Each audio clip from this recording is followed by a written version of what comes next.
Greetings, welcome to World of Monsters. Yes, we occupy that weird space, that weird place of YouTube. So welcome to our end. I'm Monster Master Arthur, and today's question is kind of a fun question that YouTube user Jason Starhunter asked. And man, is the reverb bad in this forest.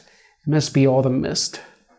And so the question is, could a Gorgon defeat a Gargoyle? Basically, could Medusa's gaze stone or turn a gargoyle into stone, considering that gargoyles have the ability to turn into stone? And it really is one of those fun questions because there is no answer, nor is there really going to be an answer to this question. So we can speculate as much as we want, which is the funnest part, but really it's all down to the lore that is presenting these two monsters together. So here are some answers to the question, and then at the end I'll share my sort of favorite approach to it. First of all, a gargoyle could be immune to a Gorgon's stare, therefore it would do nothing to it, and it could continue to pursue the Gorgon. And before I go to the next one, we have to also consider, how does the Gorgon's stare work? Or is it not just the Gorgon's stare? Is it looking at her face? Is it looking at the whole Gorgon body? What makes all this go into effect? But those questions were really more looked upon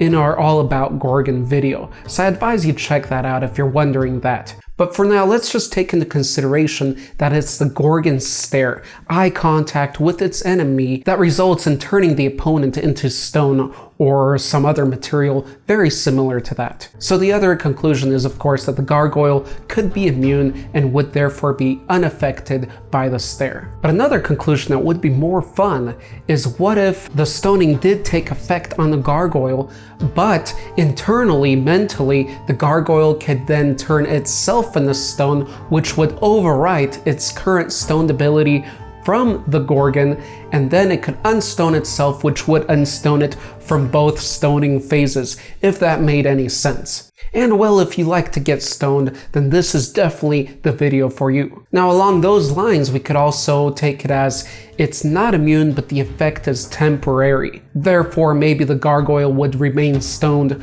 for a day or 2 days maximum, something like that. So if the Medusa or the Gorgon wanted to permanently put it out of its misery, it would have to destroy it while the gargoyle is in that frozen, immobile state, maybe just shatter it to pieces. But now on the other claw, we could also take it as maybe it would reverse, it would be a reverse effect. And so if the Medusa stared at a gargoyle, she would get stoned herself.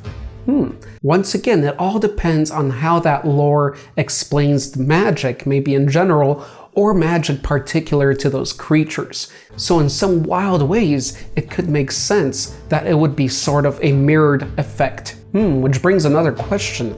Would a Gorgon turn itself into stone by looking at a mirror? I'd say probably not, considering how much we've heard of them in their older state.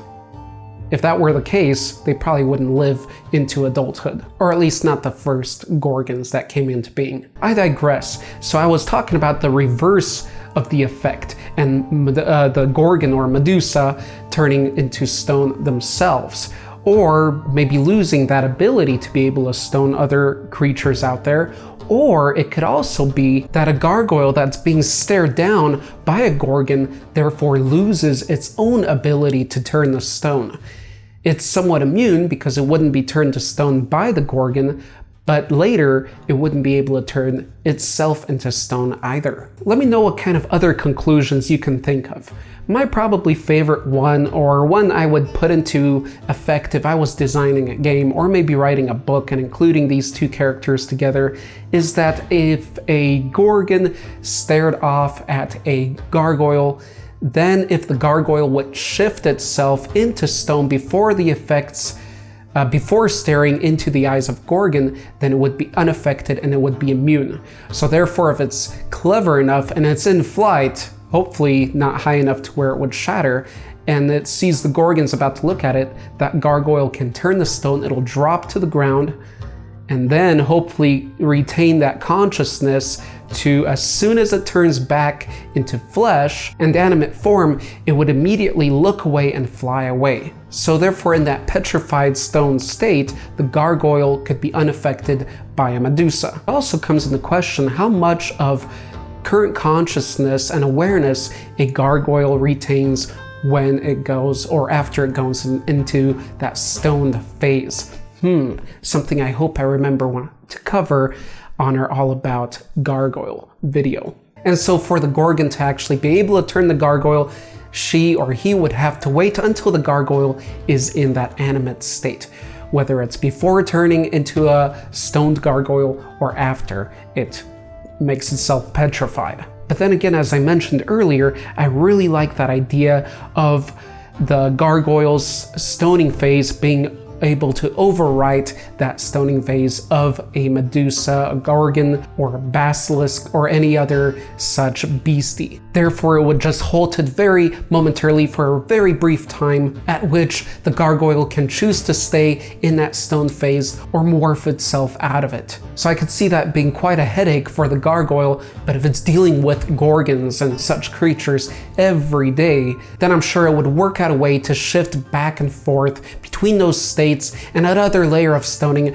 very quick. And all in all, I also appreciated this question because of how much these two beasties, these two mythical creatures historically relate. What the original purpose of the two was, placing them on armor or buildings. So if you want to delve further into what I'm talking about, do check out the All About Gorgon video. It's the latest one in our video Bestiary compendium. If you enjoyed this video and want to see other ones like it, make sure to join our monsterhood, subscribe here, join our Discord, and if you want to further support the channel, check out monsterite.com.